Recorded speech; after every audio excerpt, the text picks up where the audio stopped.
وہ اپنی جلی ہوئی آنکھوں کو پھیلائے دھارتے ہوئے بولا، انو تم خود چلی آؤ ورنہ میں اس کے ٹکڑے کر دوں گا۔ کہتے ہوئے وہ آکٹو کا پیچھا کرنے لگا۔ سمیر بھی گھبرا گیا کہ دھمکی پر انو خود کو کہیں اس کے حوالے نہ کر دے۔ سن رہی ہو انو؟ اب اس نے لہجہ دھیما کرتے ہوئے پھٹے ہونٹوں پر مسکان سجا کے کہا، انو میری پیاری بچی، میرے پاس آ۔ انو نے اپنے بھائی کو اس کی گرفت میں دیکھا تو سر تپا لرز گئی۔ وہ جلے ہوئے دروازے کے پیچھے منہ پہ ہاتھ رکھ کے سسکنے لگی۔ بابا چھوڑ دو مجھے، آپ ایسا کیوں کر رہے ہیں؟ بیٹی ہوں میں آپ کی۔ وہ اس کی کلائی مضبوطی سے پکڑے کمرے کی طرف لے کر جا رہا تھا اور انو گھسیٹتی ہوئی اس کی گرفت سے نکلنے کی ناکام کوشش کر رہی تھی۔ اس نے کمرے تک لا کر اسے کھڑا کیا۔ چپ، ایک دم چپ۔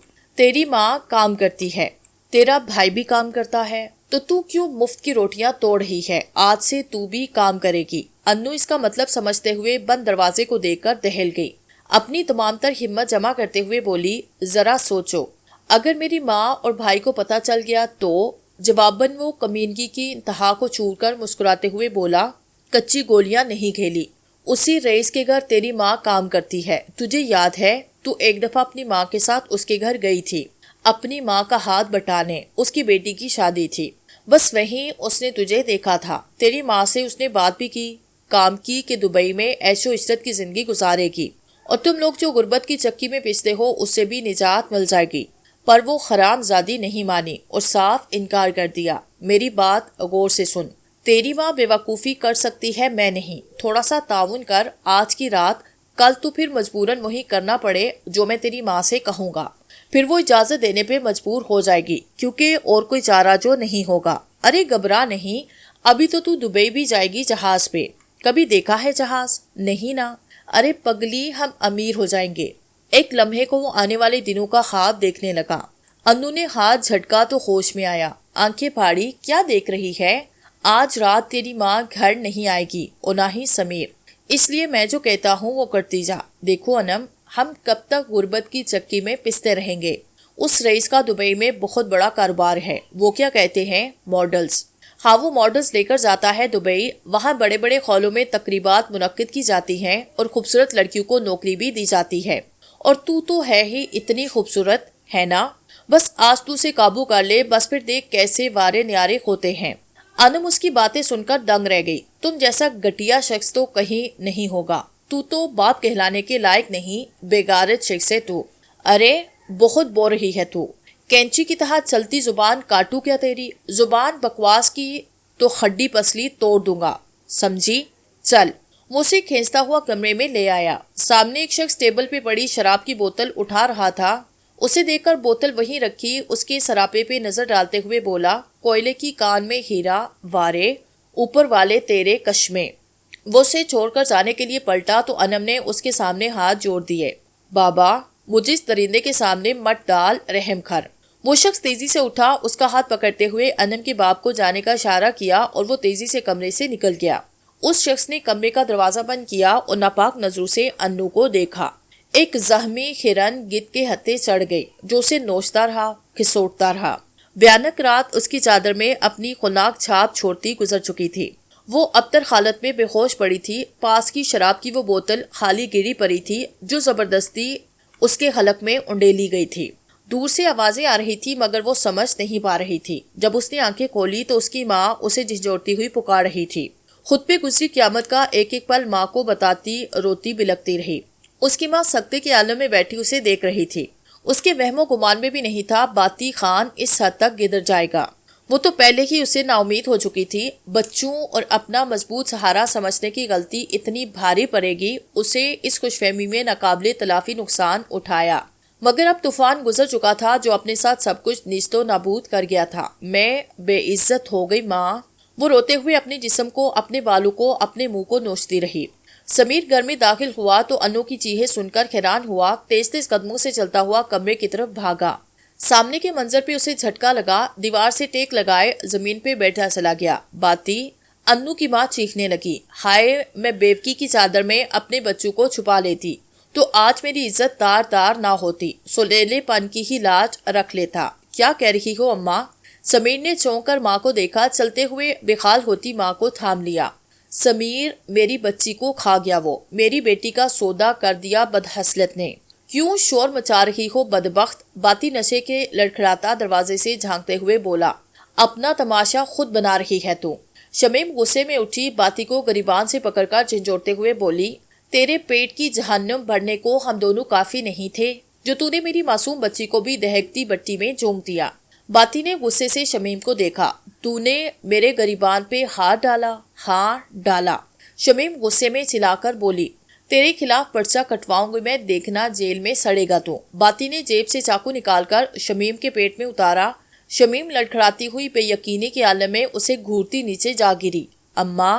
سمیر ماں کو تھام کے انو کو آوازیں دینے لگا۔ انو بے یقینی کی کیفیت میں کبھی ماں کو کبھی باغ کو دیکھنے لگی۔ اماں تجھے کچھ نہیں ہوگا، میں ہاسپٹل۔ شمیم نے اکھڑتی سانسوں سے بیٹے کو دیکھا۔ شمیم کا سر سمیر کے بازو پہ ڈھلک گیا۔ سمیر نے خوف سے اماں کو کھلایا۔ اماں، اماں اٹھو، آنکھیں کھولو اماں۔ سمیر پکارتا رہا پر شمیم نے ایک نہ سنی۔ ناٹک کر رہی ہے، ابھی اٹھ جائے گی۔ سمیر نے ماں کو کمرے کے فرش پہ لٹایا، ماں کے پیٹ سے چاقو نکالا اور صورت سے باتی کے پیٹ میں مار دیا۔ باتی درد سے جھومتے ہوئے گر کر تڑپنے لگا۔ تو نے میری ماں کو مارا؟ سمیر اسے گھسیٹتے ہوئے باہر لے جانے لگا۔ باتی کو چھڑاتے ہوئے انو کی طرف بھاگا۔ انو اسے قریب آ کر چیخنے لگی۔ سمیر نے باتی کا بازو پکڑ کر کھینچا تو باتی نے دوسرے ہاتھ سے انو کو پکڑنا چاہا مگر انو پیچھے ہٹ گئی۔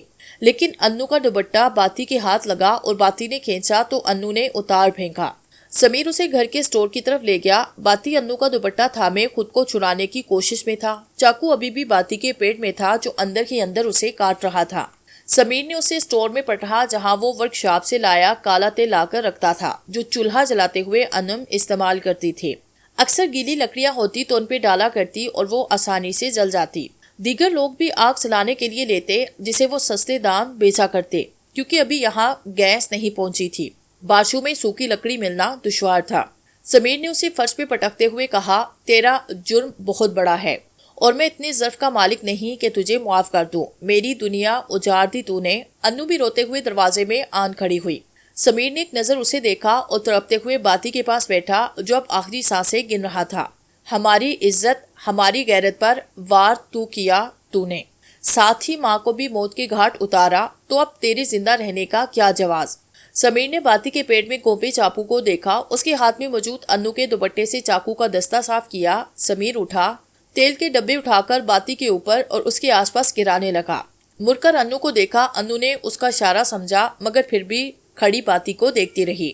باتی نیم مردہ حالت میں دیکھ رہا تھا۔ سسکتے ہوئے انو کو مدد طلب نظروں سے دیکھنے لگا۔ انو کو خود پہ بیتی قیامت کا پل پل یاد آنے لگا۔ وہ وہاں سے چلی گئی۔ سمیر اسے تڑپتا دیکھتا رہا۔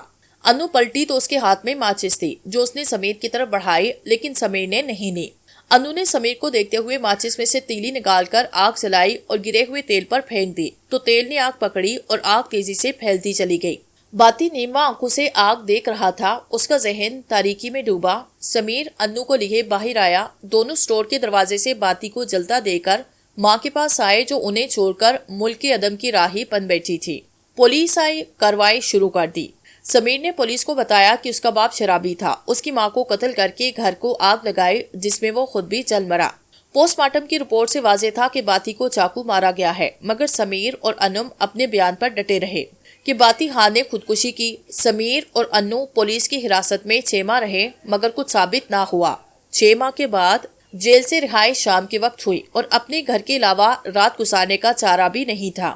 یوں دونوں بہن بھائی گھر لوٹے، اپنے جلے گھر کے سامنے کھڑے سوچنے لگے رات تو یہیں بتانی پڑے گی۔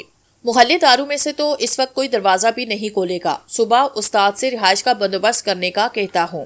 سمیر انو کا ہاتھ تھامے اندر داخل ہوا۔ انو گھبرائی سی سمیر کے ساتھ چلنے لگی۔ عجیب سا خوف اس کے جسم میں سرایت کر رہا تھا۔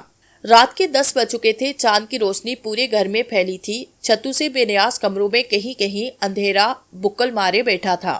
دونوں قدرے صاف جگہ دیوار سے ٹیک لگا کر بیٹھ گئے۔ کتنی ہی یادیں ان کے سامنے رقصاں تھی۔ نہ جانے کب ماں کی یاد سے لپٹے نیند کی آغوش میں چلے گئے۔ انو، انو، یہ آواز تو ابا کی ہے۔ انو کو باپ کی آواز دور سے آ رہی تھی، پھر آہستہ آہستہ نزدیک آنے لگی۔ آواز کے ساتھ ساتھ کسی چیز کے کھرچنے کی آواز زیادہ آنے لگی۔ اس نے گھبرا کے اپنے آس پاس دیکھا، وہ وہیں کھڑی تھی جہاں اس نے ابا کو جلایا تھا۔ گھبرا کے باہر نکلنا چاہا مگر دروازہ نہیں نظر آیا۔ وہ ادھر ادھر بھاگتی دیواروں سے ٹکرانے لگی۔ انو انو کہاں بھاگ رہی ہو؟ حباست سے مسکراتا باپ ایک جگہ کھڑا انو کو دیکھ رہا تھا۔ انو نے چاند کی روشنی میں ابا کو دیکھا۔ اس کا سیاہ وجود مکمل طور پہ جل چکا تھا، کہیں کہیں تو کھال لٹک رہی تھی۔ اس نے خوف سے آنکھیں بند کی، مکمل خاموشی چھا گئی۔ انو نے آنکھیں کھولی تو سامنے ابا کی ابلی آنکھیں دیکھ کر چیخ پڑی۔ گرتے پڑتے جو دروازہ دیکھا تو بھاگ کر باہر نکلی۔ ابا کی ہنسی اس نے اپنے پیچھے سے سنے۔ بھیا بھیا بچا لے، انم اسے پکارتی رہی مگر سمیر سویا رہا۔ باتی ہنستا ہوا آیا اور پھر سے اسے پکڑا۔ انم شور مچاتی رہی۔ وہ اسے گھسیٹتا ہوا اسٹور روم میں لے گیا۔ انم نے اس کی انگلیوں میں اپنے دوپٹے کا جلا ہوا کچھ حصہ اور چاقو دیکھا۔ اچانک انم کو جھٹکا لگا۔ انم انم سمیر اسے کب سے آوازیں دے رہا تھا مگر انم تو گوڑے بیچ کر سوئی تھی۔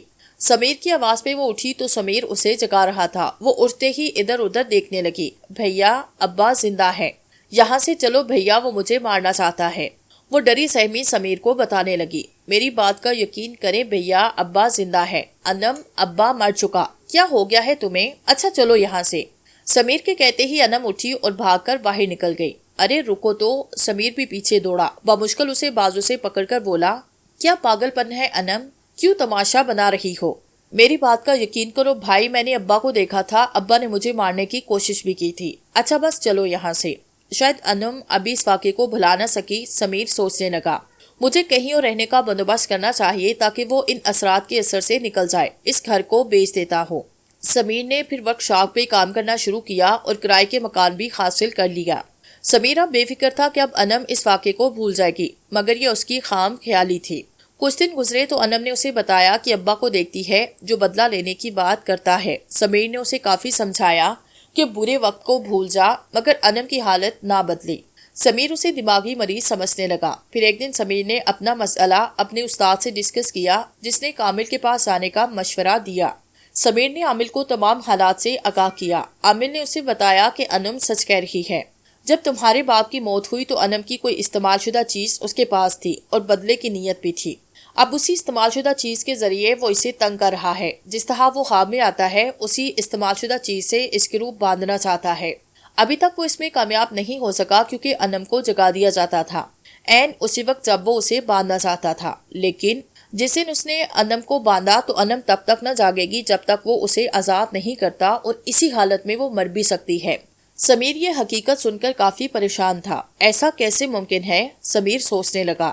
عامل نے اس کی مشکل بھانپتے ہوئے کہا، اس دنیا میں بہت سارے واقعات ہماری عقل و خرد ماننے سے انکاری ہیں، مگر ایسا ہوتا ہے۔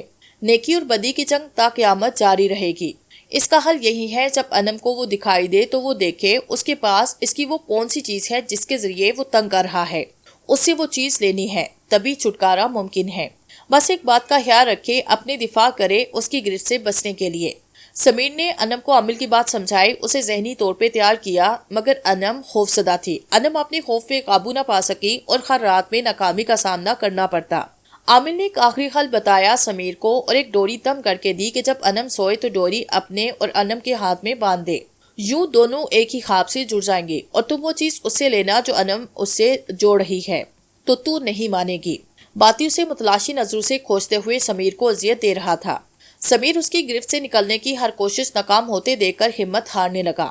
انم اس کی آواز پہ چونکی۔ اس نے محتاط انداز میں باتی کو دیکھا جو سمیر کو گردن سے دبوچے کھڑا تھا۔ انم نے خوف سے لڑنے کا ارادہ کر لیا۔ بھاگ بھاگ کر وہ تھک چکی تھی اور اس کا بھائی اس کے سامنے تڑپ رہا تھا۔ وہ ہر روز کی پریشانی سے نکل کر باتی سے سامنا کرنے چلی آئی۔ چھوڑ دو اسے، انم نے بے خوفی سے اسے دے کر کہا۔ تمہارا یہ دلیر پر مجھے بڑا اچھا لگا، مگر بات یہ ہے کہ تمہیں میرے قریب آنا ہوگا، اس کے بعد ہی میں اسے چھوڑوں گا۔ انم نے ایک بار پھر اس کے جلے ہاتھ میں اپنے بھائی کو لٹکا دیکھا جو بری طرح تڑپ رہا تھا۔ انم آہستہ آہستہ چلتی ہوئی اس کے قریب آنے لگی۔ سحر انگیز سی کیفیت سے دوچار وہ آگے بڑھنے لگی۔ چاندنی میں اس کا کٹا پیٹ، جلا وجود واضح طور پر نظر آ رہا تھا۔ ہیبت ناک چہرے پہ نظریں گڑائے وہ قریب آنے لگی۔ چند فٹ کا فاصلہ لمبی مسافت پر محیط لگنے لگا۔ انم کو اپنی موت سامنے کھڑی نظر آنے لگی۔ قریب قریب اور قریب ہوتی انم کو سران محسوس ہونے لگی۔ اسے اس کے وجود سے بو آنے لگی۔ پھٹے آبلو سے اس کی کھال کا گلا گوشت نظر آیا تو اس نے منہ پہ ہاتھ رکھتے ہوئے آنکھیں بند کر لی، اور پھر دھب کی آواز آئی تو گھبرا کے آواز کی طرف دیکھا۔ سمیر نیچے گرا اپنی گردن سہلا رہا تھا۔ اس سے پہلے کہ انم اسے اٹھانے کے لیے آگے بڑھتی، اس نے خود کو اپنے باپ باتی خان کی روح کی گرفت میں پایا۔ انم کو کھینچتے ہوئے وہ لے جانے لگا۔ انم چیختی ہوئی نیچے بیٹھی، وہ گھسیٹتے ہوئے کھینچنے لگا۔ اچانک انم کی نظر اس کی جلی انگلی پہ پڑی، جہاں اس کے دوپٹے کا چھوٹا سا ٹکڑا انگلی کے گوشت پہ چپکا تھا۔ ابا! سمیر نے کھڑے ہوتے ہوئے اسے پکارا۔ وہ چلتے ہوئے بنا مڑے رکا، ایک لفظ کی زنجیر نے جیسے اس کے قدم روک لیے ہوں۔ پھرتی سے انم نے ہاتھ کی انگلی سے دوپٹے کا ٹکڑا کھرچ ڈالا۔ دوپٹے کا ٹکڑا انگلی کے گوشت سے اکھڑا تو وہ چیخنے لگا اور آہستہ آہستہ وہ دھوئیں کی لپیٹ میں آتا گیا۔ اس کا پورا وجود دھوئیں میں تحلیل ہو گیا۔ انم اور سمیر نے گھبرا کر ایک دوسرے کو دیکھا۔ سمیر نے جلدی سے انم اور اپنے بازو پہ دم شدہ ڈوری کو باندھا تو اگلے ہی پل دونوں بہن بھائی اپنے کمرے میں نیند سے جاگ گئے۔ اب ہمیشہ ہمیشہ کے لیے دونوں بھائی بہن اپنے باپ کے انتقام سے چھٹکارا پا چکے تھے۔